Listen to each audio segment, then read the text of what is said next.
The day the Cold War almost turned hot. On one night in 1961, American tanks faced Soviet tanks in Berlin. Engines were running, guns were loaded, orders were unclear. For 16 hours, the Cold War nearly became World War III, and almost no one noticed. We often talk about the Cold War as if it was calm. It wasn't. It was fragile. This night proved that the world didn't survive because the system worked.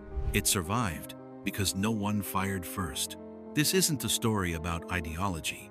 It's about how close everything came to ending, because nobody wanted to look weak. After World War II, Germany was divided, but Berlin was different. It was a Western-controlled city trapped deep inside Soviet territory, packed with soldiers, spies, and symbolism. In August of 1961, the pressure finally snapped. Concrete went up. Barbed wire followed. The Berlin Wall had begun. Berlin stopped being a city. It became a fault line. 2 months later, an American diplomat tried to cross into East Berlin.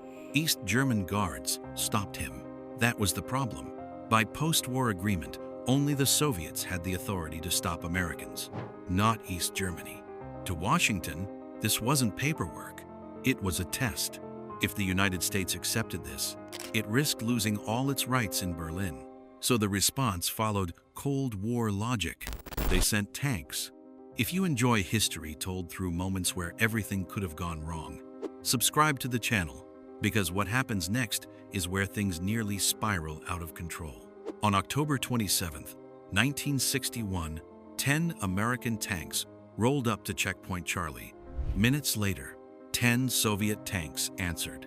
They stopped less than 100 meters apart, engines running, guns aimed.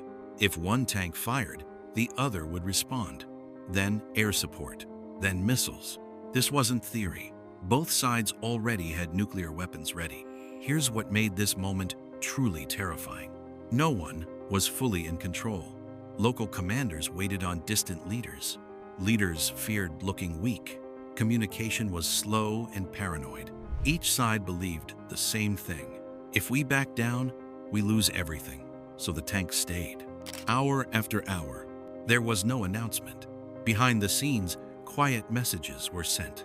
The Soviets agreed to pull back slowly. The Americans did the same. One tank reversed, then another. 16 hours later, it was over.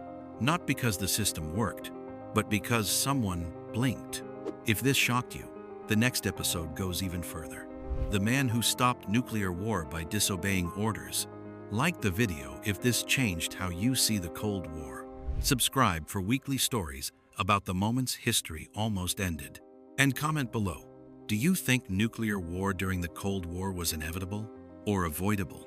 Because the scariest part of that night in Berlin is that the world survived it. By luck.